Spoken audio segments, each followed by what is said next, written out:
Number 9. What does it mean to be walking around unconscious? Wake up! Hey there. Sorry for startling you.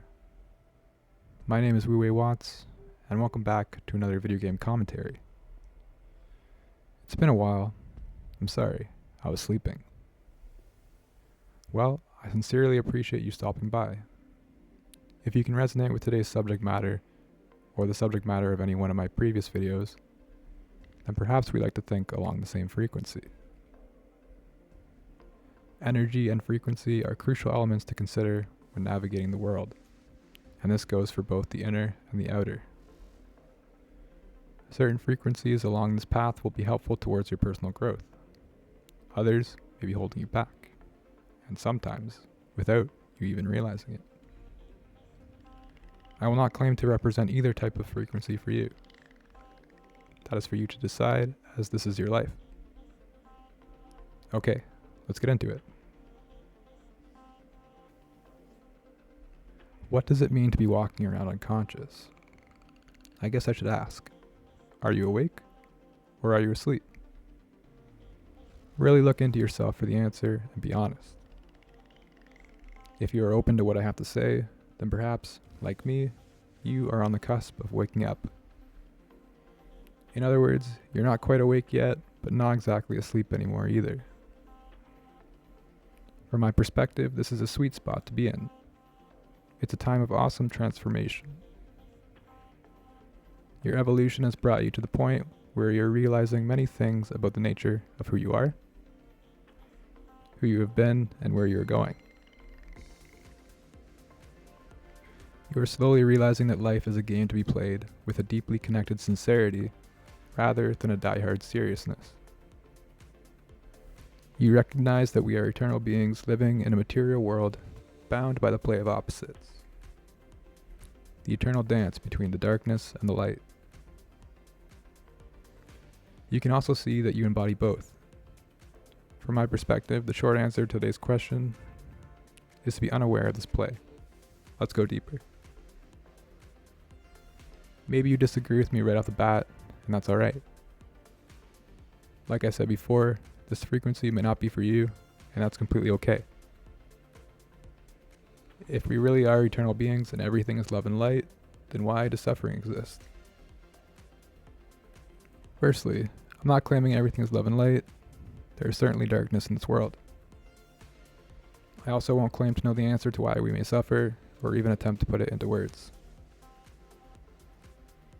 I'm suggesting, though, that there might be something more to this place than what meets the eye. To see that there may be something more to this world than the materials we are bound by requires an awakening of your intuition, not an intellectual know-how. Not everyone believes in this kind of stuff, and I suppose that is just how it is. I'm not here to convince, only to share my own experience.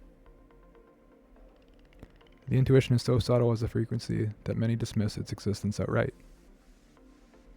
They live in the idea that science and the material world are the answers to all problems. If it can't be empirically observed or measured, then it does not exist. From my perspective, that is the view of somebody who is in a deep slumber. You see, the problem with observing the universe through a telescope is that the further we look, the further the answer gets away from us. The more we examine the onion with a microscope, the more layers we discover.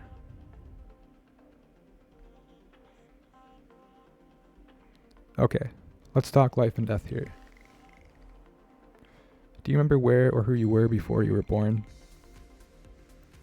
Just something to think about. No certain conclusion is required here. But to walk around unconscious is to be completely tuned out to these kind of questions. We become so involved with the outer drama that we forget to check in on our inner landscape. My intuition tells me that the deeper we go, the more we get to know the texture that exists below the surface level. What may be reassuring is that this texture seems to be in many ways a feather bed. It is the ocean from which we left as a drop to experience this world as a human being. We will always return to this awesome source, but first we are here to go through the play of opposites. The land of earthly desires and karma. To be unconscious is to be unaware of this phenomenon. If I am being honest with you though, like I stated above, I believe I am still half asleep in many ways. I find myself in the same unconscious patterns that have circled within me for many lifetimes.